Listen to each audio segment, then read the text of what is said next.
second half of December. Scorpio. Hello, my dear Scorpio. Welcome back sa ating YouTube channel or Facebook page.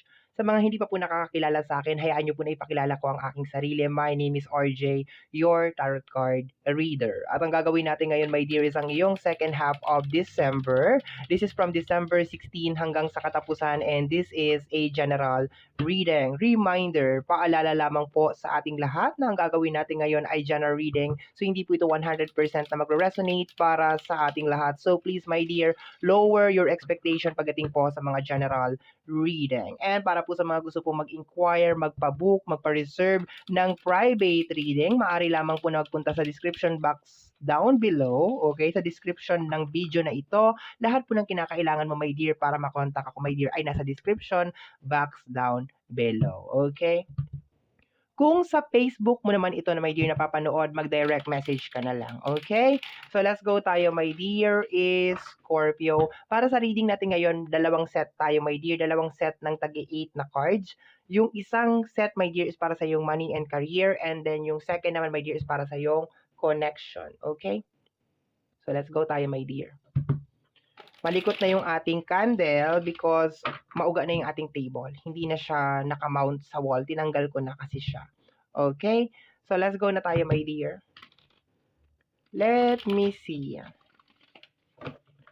Scorpio, umpisahan po natin sa area ng kaperahan ng ating mga my dear Scorpio.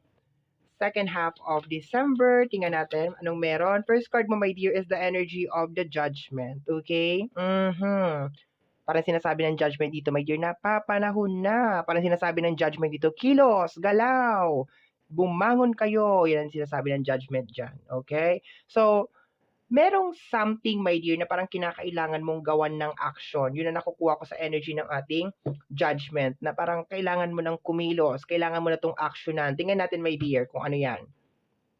Let me see. Tingnan natin. Scorpio. The King of Wands. Okay. Si King of Wands is very, ano to siya agresibo, okay? Agresibo yung energy niya, very aggressive, okay? So, sinasabi dito, my dear, kung ano yung gusto mo na mangyari sa yung career, sa yung money and career. Meron ako nakukuha na energy, parang sinasabi na, be careful what you wish for, okay? Nakukuha ko, my dear, parang be careful what you wish for, okay? So, kung ano yung gusto mo mangyari, my dear, sa yung money, posibleng mangyari siya, okay? Or posibleng, this is a perfect, parang starting line. Okay, parang gano'n. Kunyari, gusto mong magka-negosyo.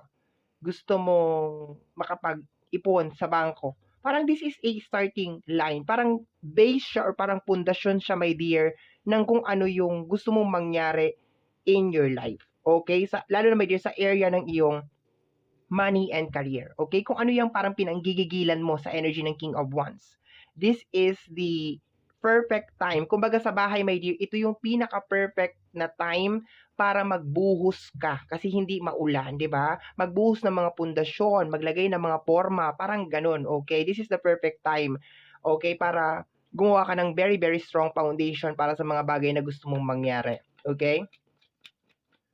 Let me see. We have here the energy of the world card, okay? Baka for some of you, my dear, ito na yung completion, okay? Completion ng mga bagay na gusto mong mangyari sa buhay mo. Posibly, my dear, ngayon second half of December, maramdaman mo na this is it. Eto na, I made it. Nakuha ko na yung mga bagay na gusto kong makuha or mga bagay na mangyari. Pero because this is a general reading, my dear, for some of you, sabi ko nga, posibleng ito din, my dear, ang maging starting line or starting point ng pagtupad mo sa iyong mga pangarap. Okay? Kasi pagkatapos ng world card, my dear, over here, magpo-full card ulit sa major arcana. So, ibig sabihin, my dear, meron kang something na uumpisahan na posibleng maging foundation or maging starting point or starting line ng iyong mga pangarap. Very, very nice. Pero for some of you, mapapasabi ka na lang talaga, my dear, na eto talaga yun eh. Eto yung gusto ko talaga mangyari. Eto yung ine-expect ko talaga. Na bago matapos tong taon na to, meron na akong ganito. Meron na akong ganyan. Okay. So, para siyang dream come true, wish fulfillment na energy. Okay? Congratulations, my dear. I love the energy. Okay? Next card is the energy of the Page of Sword, okay? Pero, sabi ko nga, my dear, pag-aralan mo yung iyong mga iniisip. Okay? Pag-aralan mo. Ito, my dear, kasi is very, normally, nasa energy to ng studying, nasa area to ng stalking, okay? Pero, kung i-connect ko siya dito, my dear, is more on parang pag-aralan mo talaga, my dear, yung mga bagay-bagay. Sabi ko nga kanina, ano sabi ko? Be careful what you wish for. Okay? Be careful ka talaga, my dear, sa mga gusto mong mangyari sa area ng iyong career. This is not the time, my dear Scorpio, na magpakanega ka. This is not the time na parang sabihin mo sa sarili mo na, wala na, ito na yun, dead end na. This is not the time, my dear. Kasi, ang mangyayari dyan, my dear, kung ano yung iniisip mo, yun yung mangyayari. Kaya, very important, my dear, na talaga maging very positive ka talaga, my dear, sa mga bagay na gusto mo mangyari sa area ng iyong money and career. Okay? So, let's go tayo. Let's go tayo, my dear Scorpio. Let's do this. We have here the energy of the Nine of Pentacles. Yes, my dear, for some of you, talagang enjoying, talagang this is it, nagawa ko na, nabili ko na, na-achieve ko na, okay, ang ganda ng energy, my dear. Pero, for some of you naman, my dear, mag-i-start ngayon, paulit-ulit na lang ako sa sinasabi ko, okay? Kailangan ko bilisan to, my dear, kasi meron pa tayong love, okay? Meron pa tayong connection, okay? So, tingnan natin, my dear. Let me see. Let me see.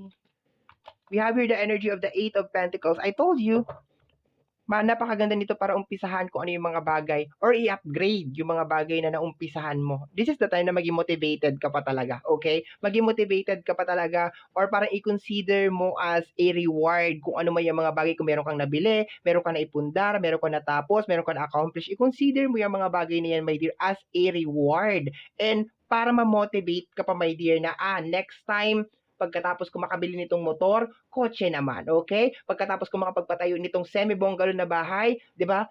Two-story house naman, 'di ba? Yung mga ganon, 'di ba? I-consider mo siya as a motivation kasi ang ganda talaga ng energy, my dear. Okay? Let me see, last card tayo.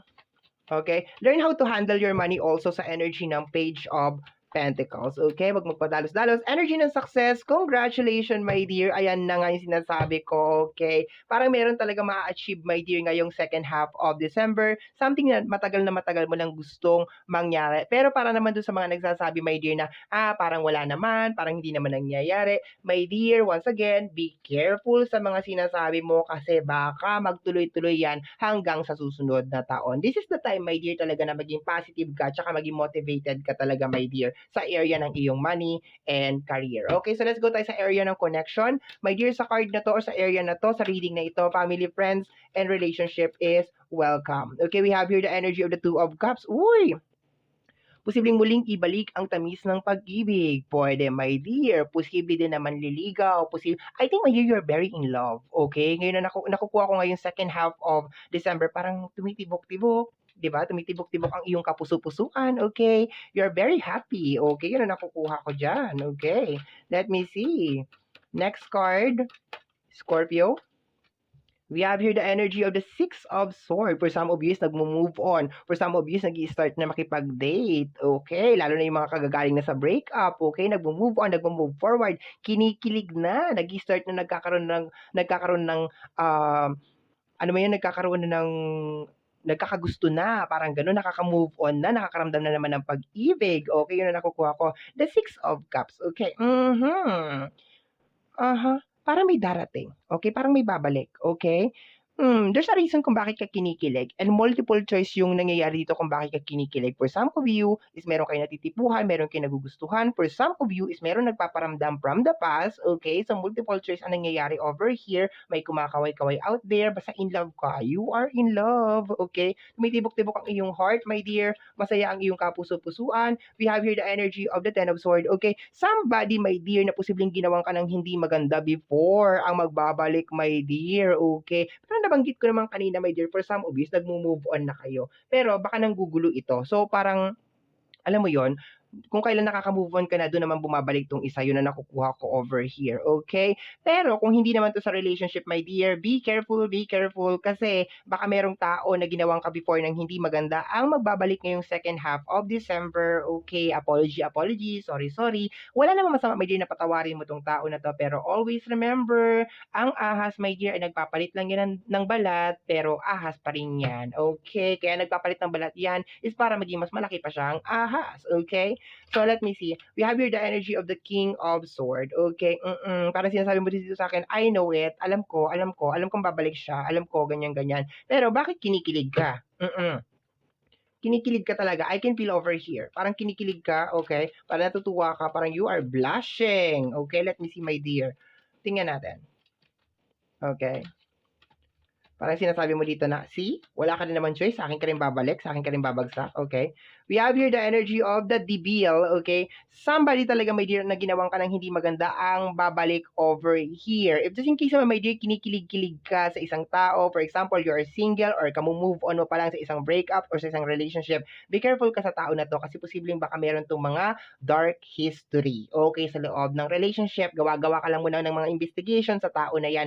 Pero ang pinakamalakas over here na energy is merong magbabalik from the past. Merong magpaparamdam, my dear, and this is not good. This is not good. Ang maganda lang, my dear, na nakukuha ko dito na energy is meron nag-move on galing sa isang traumatic na relationship. Pero dahil meron magbabalik from the past, posibleng yung tao na yan na parang nag-move on ka from the past, okay, is nagbabalik, okay? Something from, basta doon tayo mag-focus, my dear, sa energy na somebody from the past na nakagawa sa'yo ng hindi maganda ang magbabalik, okay?